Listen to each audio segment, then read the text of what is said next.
Assalamualaikum warahmatullahi wabarakatuh. Saya Ratnatri Maharani akan mempresentasikan analisis kritis ragam aliran filsafat pendidikan.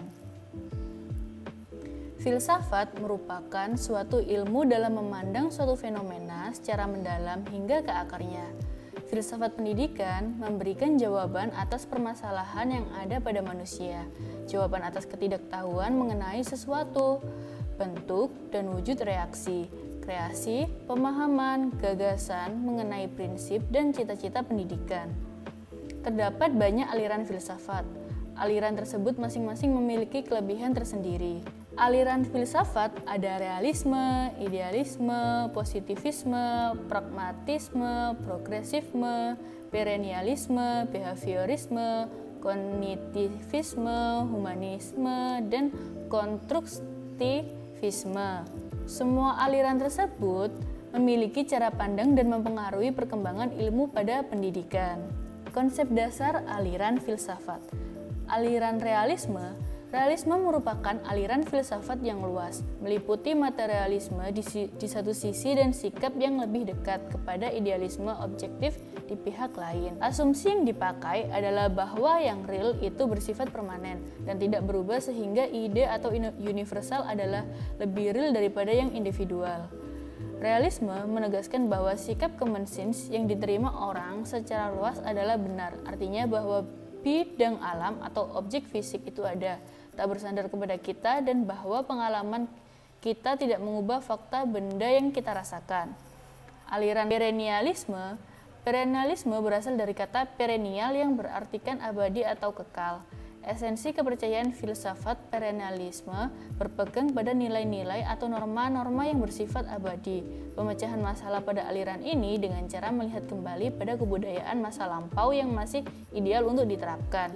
Aliran perennialisme berpendapat bahwa mencari dan menemukan arah tujuan yang jelas merupakan tugas utama dari filsafat, khususnya filsafat pendidikan.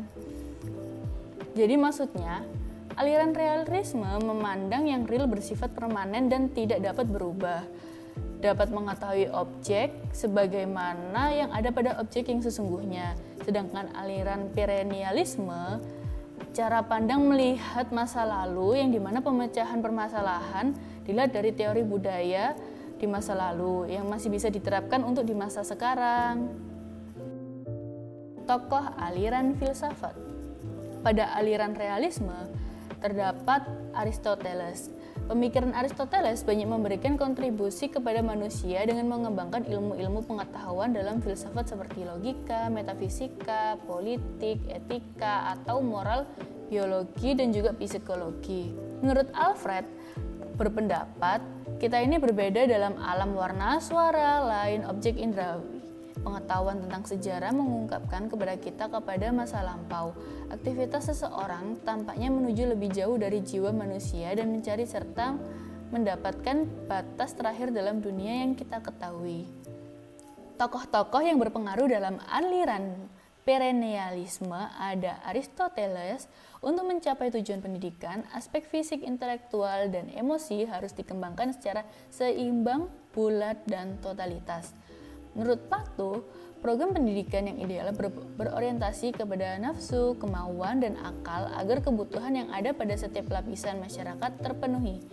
Menurut Thomas, tujuan pendidikan sebagai usaha untuk mewujudkan potensi yang ada pada individu agar menjadi aktif dan aktualitas. Pada kedua aliran ini dikepalai oleh satu filsuf yang sama, yaitu Aristoteles, yang kemudian dikembangkan oleh beberapa tokoh. Inti pemikirannya sama-sama melihat objek yang sebenar-benarnya. Karakteristik dan prinsip. Pada aliran realisme menyatakan bahwa pengetahuan manusia lebih banyak bersifat posteriori karena pengetahuan diperoleh dari perjumpaan sumber dengan objek. Realisme adalah suatu istilah yang meliputi bermacam-macam aliran filsafat yang mempunyai dasar-dasar yang sama. Ada 3 aliran dalam realisme modern. 1. Kecenderungan kepada materialisme dalam bentuk yang modern. Sebagai contoh, materialisme mekanik adalah realisme tetapi juga materialisme. Kecenderungan terhadap idealisme, dasar eksistensi mungkin dianggap sebagai akal atau jiwa yang merupakan keseluruhan organik. Ketiga, terdapat kelompok realis yang menganggap bahwa realitas itu pluralistik, yang terdiri atas bermacam-macam jenis jiwa dan materi yang hanya merupakan dua dari beberapa jenis lainnya. Aliran perennialisme memandang kekacauan, kebingungan, dan kesimpangsiuran krisis budaya di zaman sekarang. Dari masa tersebut, pemecahan masalah dapat ditempuh dengan cara regresif, yaitu kembali pada prinsip umum yang ideal. Perennialisme mewakili pandangan teoritis konservatif yang berpusat pada otoritas tradisi dan warisan-warisan klasik. Prinsip utama pendidikan menurut perennialisme adalah kebenaran adalah universal dan tidak tergantung kepada keadaan tempat, waktu, atau orang. Pendidikan yang baik melibatkan pencarian dan pemahaman tentang kebenaran. Kebenaran dapat ditemukan dalam karya besar peradaban. Pendidikan adalah latihan liberal yang mengembangkan intelek. Maksudnya, pada aliran realis, subjek dan objek diamati lalu terciptalah objek yang dimaksud. Dilihat dari materialistik, idealis, dan pluralis. Sedangkan perennialisme secara memandang dari tradisi dan warisan klasik di masa lampau yang dimana kebenaran tergantung daripada tempat dan waktu. Implikasi pada pendidikan, aliran realisme secara kurikulum, kaum realis percaya bahwa cara yang paling efisien dan efektif untuk mencari tahu tentang realitas adalah mempelajarinya melalui mata pelajaran yang terorganisir, terpisah, dan tersusun secara sistematis.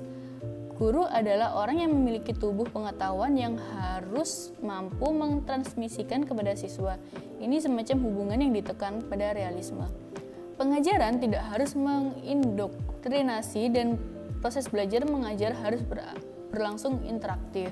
Pada aliran perennialisme, tujuan pendidikan bagi kaum perennialisme adalah untuk memastikan bahwa siswa memperoleh pemahaman tentang ide-ide besar dari peradaban barat. Ide-ide ini memiliki potensi untuk memecahkan masalah di era apapun. Kaum perennialis memandang pendidikan sebagai proses berulang berdasarkan kebenaran abadi. Dengan demikian, kurikulum sekolah harus menekankan tema-tema berulang kehidupan manusia. Kurikulum harus memuat pelajaran kognitif yang menumbuhkan rasionalitas dan studi moral, estetika, dan prinsip-prinsip agama untuk mengembangkan dimensi sikap.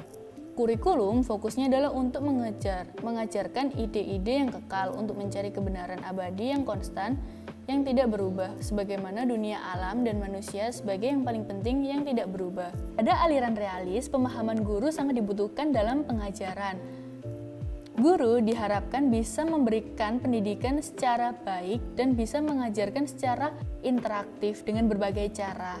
Untuk aliran perennialis, kurikulum berfokus pada pencapaian budaya dan pertumbuhan disiplin siswa, yang dimana ditinjau dari teori budaya pada masa lampau. Teori filsafat merupakan buah hasil dari pemikiran para filsuf untuk mengatasi permasalahan atau problema-problema hidup manusia, karena dalam hidup manusia terus melekat dengan problematika. Pada kedua aliran ini sama-sama dikepalai oleh Aristoteles, yang dimana memandang sesuatu dengan objektif. Aliran realisme adalah pandangan bahwa objek-objek indera adalah sesungguhnya dan berada sendiri tanpa bersandar kepada pengetahuan lain atau kesadaran akal.